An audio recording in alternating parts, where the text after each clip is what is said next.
her up and show her off, but she's sound asleep, and if I wake her up, guess who's in trouble? Guess who's in trouble? Maybe if later she wakes up, I might lift her up and show her off to you. Little political comment. I'm not going to comment on the politics in the States. My blood pressure doesn't need to rise, but July 1st is Canada Day. And I know that many people are encouraging Canadians to go on and protest on Canada Day. That doesn't sit with me, okay? We do too much grumbling and complaining the way it is. It's a day to celebrate. It's a day to give thanks. It's a day to be grateful for all the blessings we have here in Canada. And at this journey in my life, at this point, I feel more Canadian and extremely grateful to be Canadian than I do being an American. So that's my little spiel. You do what you want, but if you grumble and complain, do 10 times more gratitude. That's a good policy. We have the gospel reading where Jesus set his face to go to Jerusalem. And in the Old Testament, and in one of the other Gospels, I believe, it says, he set his face like flint to go to Jerusalem. And that expression is flint was as hard as iron, or even harder than iron. And when you set your face like flint, you are determined. And nothing will deter you from doing what it is you need to do and the things that you know are right to do. We need sometimes to set our face like flint. Jesus knew what was laying ahead in Jerusalem. We don't know if he knew exactly what was going to happen from day to day, but he knew that there was going to be some trouble, and he knew that he was probably going to die a very painful death. And he knew that if he did not have the resolve, and if he did not set his face like flint, he could be easily deterred and turn around and go back to where he came from. Peter tried to deter him. When Jesus talked about going to Jerusalem, he said, "Lord, this must not ever happen." And Jesus said, "Get behind me, Satan. Do not deter me from the things that need to be done." It takes great faith to set your face like flint, to face the things that we are facing in our life.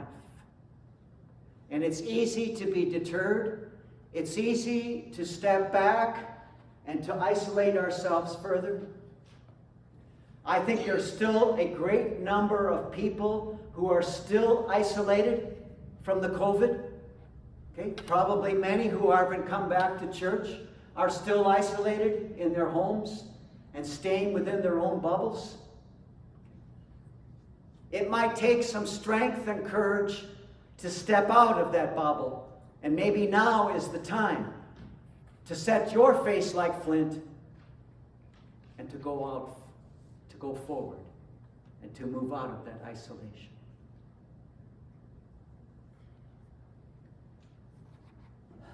I can hardly watch the news. I was talking to somebody before church, and we're talking about the U.S. Supreme Court, and it bothers me, and it does raise my blood pressure, because everything now is politicized. And anything that ever happens, it's either Republican or Democrat. And what's happening to us working together, making decisions together, and moving forward together? We are more divided in our world and in our countries than we ever have before. It's going to take strong people. It's going to take people of faith to set their face like flint and not be deterred and move forward through these difficult times. We need people who have the gift of leadership to step forward and to set their face like flint and not be deterred and lead the way our country and the countries in the world need to be led.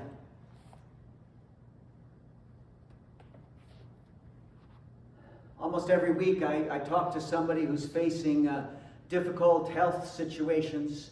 A lot of times it's cancer, and that always makes me feel uncomfortable. I don't know what I would do if they discovered I had cancer and they prescribed a whole list of treatments, including chemotherapy and radiation. I've always said that I wouldn't do it. I don't know why. I just don't feel like I would. But I know there would be great pressure from family for me to do things like that.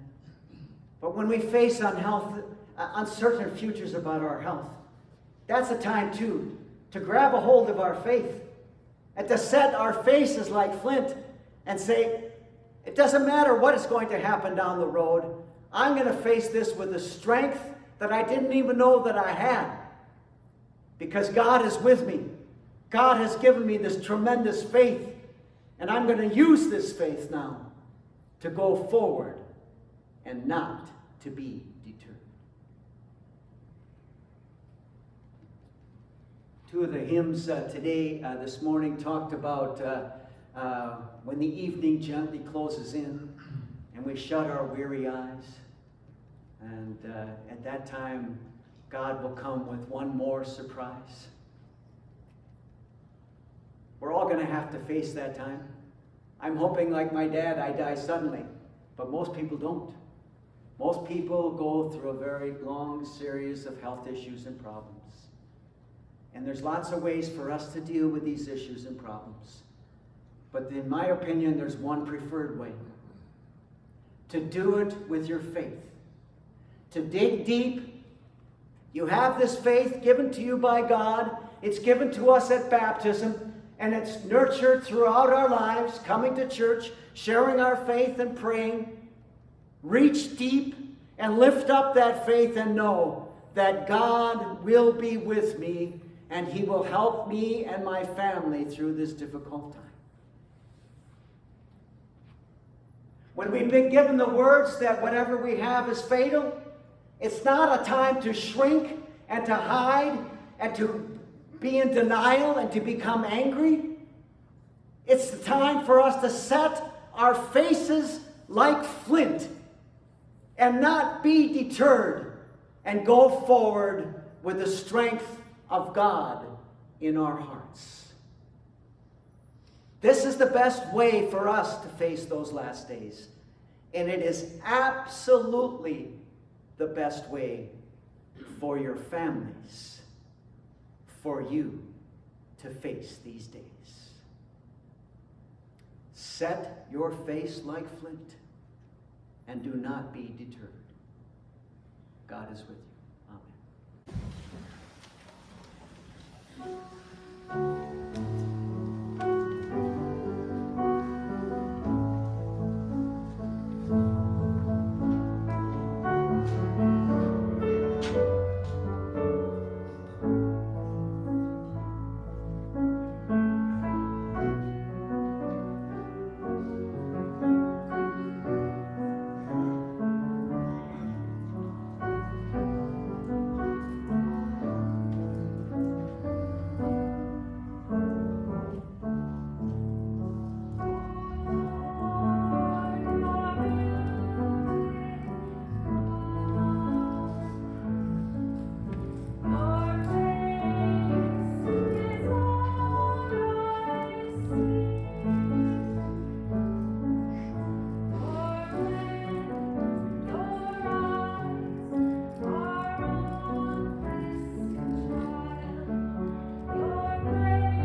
says you're going to cry just like a little baby. I said, no, I'm not.